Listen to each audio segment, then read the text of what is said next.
जो हमारी district bar association Bulandshahr में जो अराजकता फैली हुई है, जो थोड़े मनमुटाव चल रहे हैं, मतभेद चल रहे हैं, तो थोड़ा हम सहयोग कर सकें। मैं सम्मानित अधिवक्ताओं से यही चाहूँगी कि जैसे मुझे पहली बार प्यार और सपोर्ट दिया था, इसी तरीके से वो मेरे साथ बने रहें, तो मैं उनकी उम्मीदों पे थोड़ा खरा उतरूँ।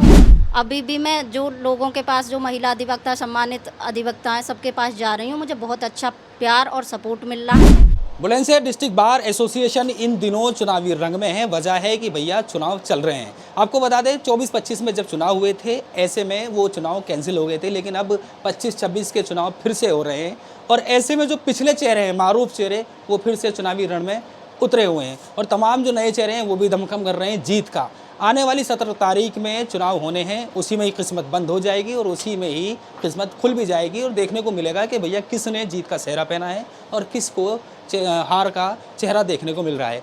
ऐसे में अब मैं पहुंचा हूं एक ऐसी अधिवक्ता के पास जो अपनी बेबाकी से भी जानी जाती हैं और महिलाओं की आवाज़ उठाने में ज़रा भी सोचती नहीं है। मैं बात कर रहा हूं कुमारी निर्देश राजपूत की, जो कि इस वक्त में सह सचिव पद से चुनाव लड़ रही हैं। बात करके समझेंगे क्या ज़रूरत आन पड़ी है जिसकी वजह से ये चुनाव लड़ रही हैं। हालांकि पिछले चुनाव में इनको चुन लिया गया था, जीत गई थी, लेकिन किसी वजह से वो कैंसिल हो गए। Ma'am thank you so much, आपने अपना कीमती समय दिया।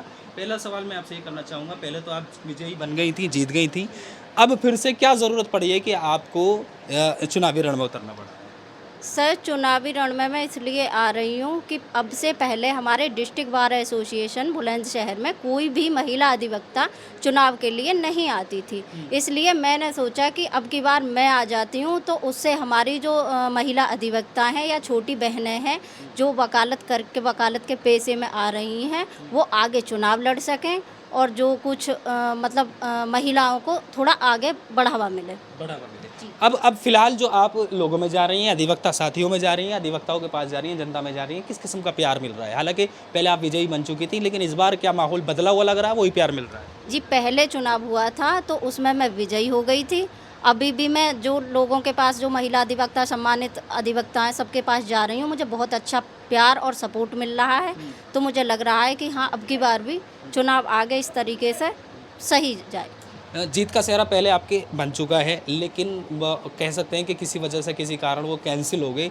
लेकिन इस बार अगर जीत का सेहरा बनता है, विजयी बन भी जाती हैं, जो उम्मीदों से आपको वोट दिया गया है, बहनों ने और अधिवक्ताओं ने दिया है, उन उम्मीदों पर खरा उतर पाई?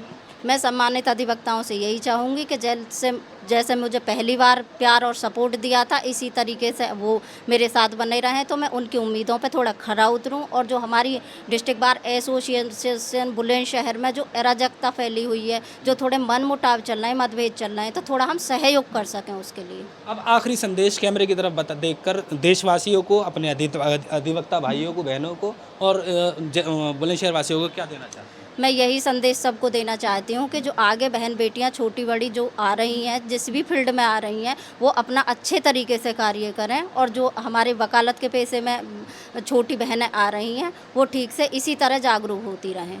चलिए खैर, देखिए भैया, आने वाली 17 तारीख में चुनाव है और उसी में वोटिंग हो जाएगी। किस्मत सुबह से लेकर शाम तक बंद हो जाएगी, लेकिन अगले ही क्षण में, अगले ही पल में वो किस्मत खुल भी जाएगी। तब पता चलेगा भैया किसने जीत का सेहरा पाया है और किसने हार का मुंह देखा है। सहयोगी हमजा के साथ याह्या खान सोज, खबर तहकीकात, बुलंदशहर।